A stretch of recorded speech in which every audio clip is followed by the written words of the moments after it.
Sur certains plans, le bilan euh, a été positif. A été positif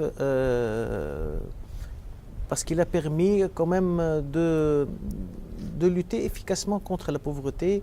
Bien sûr, le département des affaires sociales n'est pas fait pour trouver de l'emploi aux personnes en chômage, mais quand même toutes les personnes qui ont des difficultés et qui ne peuvent pas travailler, qui, même si on leur offre un travail parce qu'elles sont handicapées, parce qu'elles sont âgées, parce qu'on n'a pas de formation, tout ça, quand même aujourd'hui on peut dire qu'elles ont le soutien de l'État et il y a une présence effective et nous sommes en train d'instaurer de nouvelles traditions dans le domaine du travail social et ça c'est très important. Il y a vraiment une entente et des conventions avec la société civile qui commencent à travailler avec le département et ça va dans le bon sens et on verra ces résultats d'ici 1 ou 2 ans. Il y a un recensement qui va commencer cette année. Nous sommes sur un projet d'identifiant unique de l'ensemble des Tunisiens. Ça va permettre d'avoir une base de données unifiée qui n'a jamais été faite. Donc il y a un travail qui a été fait de réforme structurelle et structurante de l'État tunisien. Et ça, c'est très important. Sur d'autres plans, tout ce qui est le domaine des grèves et des conflits sociaux, des conflits de travail, on a été d'une efficacité relative. Actuellement, juste avant mon départ, on peut dire qu'au terme de 2 ans, le nombre de journées perdues de grève a diminué de moitié. Donc ce n'est pas négligeable, mais c'est encore élevé, il faut le reconnaître. Il faut reconnaître aussi que ce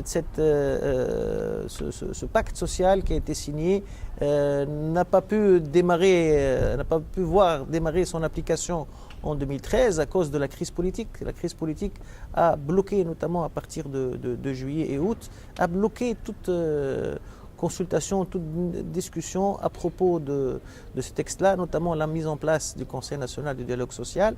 Cependant, bon, les discussions ont repris à partir de fin décembre, début janvier, lorsque la crise a commencé à s'amender et on voyait le bout du tunnel.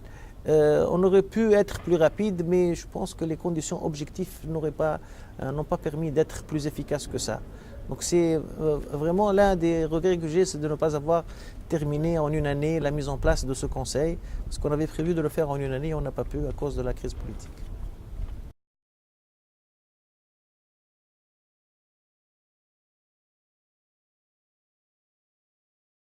Ce que nous avons fait avec les associations et les centres d'handicapés était intéressant et peut-être inédit même en Tunisie.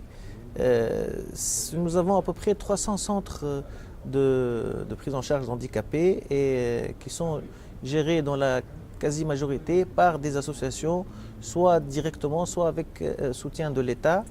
Et ce qui caractérisait leur situation financière était un manque de moyens financiers et surtout un manque de moyens pour payer leur personnel, notamment le personnel qui encadre les handicapés, c'est-à-dire les psychologues, les ergothérapeutes, les kinésithérapeutes, les orthophonistes. Tout ce personnel-là était sous-payé et n'avait pas de statut stable, un emploi stable, ils ne voyaient pas leur carrière dans les associations. Ce que nous avons fait dès le début de 2012, donc on a négocié avec leurs syndicats une convention sectorielle qui a permis d'octroyer à ces salariés un statut. Ça concerne 3500 salariés et tous ces salaires-là vont être payés, et on a commencé à les payer par l'État, par le budget de l'État, donc ce qui nous a fait faire une dépense supplémentaire de 45 millions de dinars par an, ce qui n'est pas négligeable, afin de stabiliser réellement ces associations, et elles travaillent maintenant dans de meilleures conditions, sachant que l'État, mis à part ces salaires-là, aide beaucoup dans l'achat de bus pour transport. Parfois, c'est l'État même qui construit les centres et les donne à gérer par les associations. Donc, on a entamé un travail de partenariat plus efficace et je crois que ça va encourager d'autres associations à travailler dans ce sens et ça va permettre de mieux encadrer les handicapés qui réellement est un problème difficile en Tunisie. on n'a pas encore vraiment engagé un processus qui vise à intégrer les handicapés. C'est juste de l'encadrement pour le moment et de la formation, mais l'intégration de l'handicapé et des handicapés dans la vie sociale et dans le travail ne fait que commencer. Nous avons quand même pu, l'année dernière,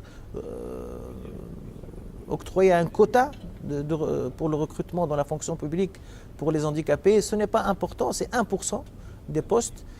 On a recruté 512 handicapés, mais c'est pour la première fois qu'il y a un concours centralisé, géré par le ministère des Affaires sociales, avec un jury qui était multidisciplinaire, une trentaine de personnes qui connaissent le domaine des handicapés, et toutes les demandes des différents départements de la fonction publique ont été centralisées au ministère des Affaires sociales. C'est une première expérience qui a été réussie.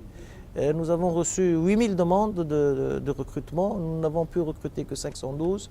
On a sollicité le secteur privé pour qu'il prenne. L'État ne peut pas tout recruter. Et donc, on a maintenant une base de données des demandeurs d'emploi. Pour la première fois, on a une base de données des demandeurs d'emploi handicapés et c'est un travail extraordinaire.